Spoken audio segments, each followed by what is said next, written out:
کبھی سوچا ہے کہ آدھی کھجور، صرف آدھی کھجور، اس میں کتنی طاقت ہو سکتی ہے؟ آج ہم ایک ایسی ہی کہانی پر بات کرنے والے ہیں جو ہے تو بہت سادہ، لیکن اس کا سبق بہت گہرا ہے۔ یہ کہانی ہمیں سکھاتی ہے کہ دینے کا اصل مطلب کیا ہے۔ تو چلیں شروع کرتے ہیں۔ تو بات یہیں سے شروع ہوتی ہے۔ نبی کریم صلی اللہ علیہ وسلم کا یہ قول کہ آگ سے بچو، چاہے آدھی کھجور صدقہ کر کے ہی کیوں نہ ہو۔ اب سوال یہ اٹھتا ہے کہ بھئی آدھی کھجور وہ کیسے کسی کو آگ سے بچا سکتی ہے؟ اصل میں یہ قول ہمیں ایک بالکل مختلف زاویے سے سوچنے پر مجبور کرتا ہے۔ یہ ہمیں بتاتا ہے کہ اصل کھیل مقدار کا نہیں، نیت کا ہے۔ دیکھتے ہیں کہ یہ کیسے کام کرتا ہے۔ تو چلیں اس واقعہ کے منظر میں چلتے ہیں۔ ذرا تصور کریں، نبی کریم صلی اللہ علیہ وآلہ وسلم اپنے صحابہ کے ساتھ تشریف فرما ہے۔ ایک ایسی محفل ہے جہاں ہر طرف سکون ہے اور سب لوگ بڑی توجہ سے آپ صلی اللہ علیہ وآلہ وسلم کی باتیں سن رہے ہیں۔ سب کو انتظار ہے کہ آج علم و حکمت کا کون سا خزانہ ملنے والا ہے۔ اور اسی محفل میں آپ صلی اللہ علیہ وسلم نے صدقہ کرنے کی بات کی۔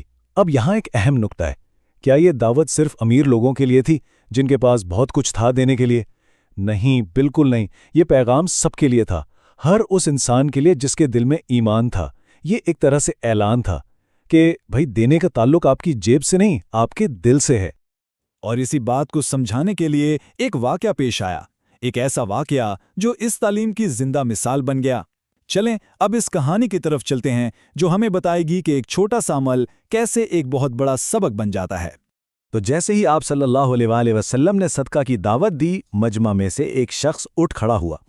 اب یہ کوئی امیر کبیر آدمی نہیں تھا، بلکہ ایک غریب صحابی تھے جن کے پاس دینے کو کچھ خاص تھا نہیں، لیکن ان کا یوں اٹھ کھڑا ہونا، بس یہی اس کہانی کا سب سے اہم موڑ تھا۔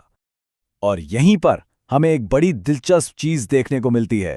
ایک طرف ان کے ہاتھ شاید خالی تھے دنیاوی مال و دولت کے حساب سے، لیکن دوسری طرف ان کا دل وہ ایمان اور خلوص سے بھرا ہوا تھا۔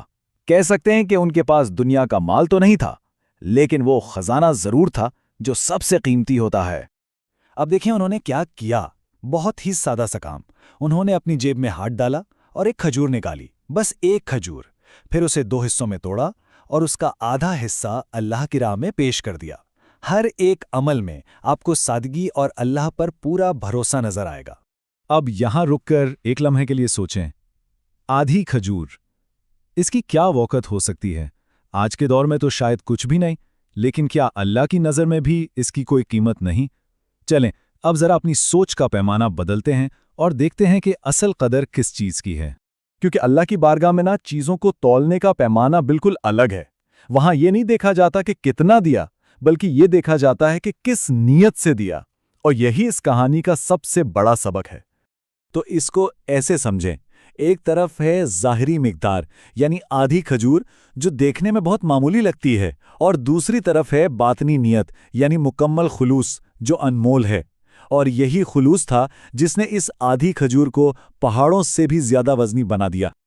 تو یہ خلوص یہ ہے کیا چیز؟ سیدھے لفظوں میں خلوص کا مطلب ہے کہ کوئی بھی کام صرف اور صرف اللہ کی خوشی کے لیے کیا جائے، اس میں کسی کو دکھانے کی یا کسی سے تعریف کی امید نہ ہو۔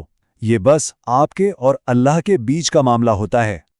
اور اسی خلوص کی وجہ سے اللہ کی نظر میں اس آدھی کھجور کی قیمت بے حساب ہو گئی۔ وہ صرف ایک پھل کا ٹکڑا نہیں رہا، بلکہ ایمان کی ایک ایسی مثال بن گیا جسے ہمیشہ یاد رکھا جائے گا۔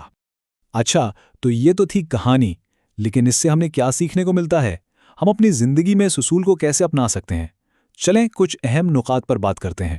سب سے پہلی اور اہم بات یہ ہے کہ کسی بھی اچھے کام کی اصل قیمت اس کے سائز میں نہیں، اس کی نیت میں ہوتی ہے۔ دوسری بات، خلوص کے ساتھ کیا گیا ایک چھوٹا سا کام بھی دکھاوے کے لیے کیے گئے بڑے کام سے کہیں بہتر ہے۔ تیسرا سبق یہ ہے کہ کوئی بھی اتنا غریب نہیں ہوتا کہ وہ کچھ دے نہ سکے۔ اور آخری بات، اللہ کا راستہ سب کے لیے کھلا ہے، چاہے کسی کے پاس دولت ہو یا نہ ہو۔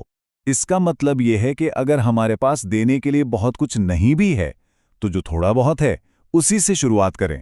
اللہ کی راہ میں دینا کبھی نہیں چھوڑنا چاہیے۔ چلیں اب آخر میں ایک بہت ہی اہم اور خوبصورت نقطے پر بات کرتے ہیں، اور وہ نقطہ یہ ہے کہ صدقہ صرف مال کا نہیں ہوتا۔ اچھی باتیں، قیمتی سبق اور علم کو آگے پھیلانا یہ بھی صدقے کی ہی ایک قسم ہے، بلکہ یہ تو وہ صدقہ ہے جس کا فائدہ ہمیشہ جاری رہتا ہے۔ تو آخر میں ایک سوال ہم سب کے لیے ہے، ہم یہ کیسے یقینی بنا سکتے ہیں کہ ہمارے ہر کام میں، خاص طور پر جب ہم کچھ دے رہے ہو، ہماری نیت خالص ہو؟ کیا ہمارے اعمال میں بھی وہ خلوص ہے جو آدھی کھجور کو انمول بنا دیتا ہے؟ اس سوال پر غور کرنا ہی اس پوری گفتگو کا اصل مقصد ہے۔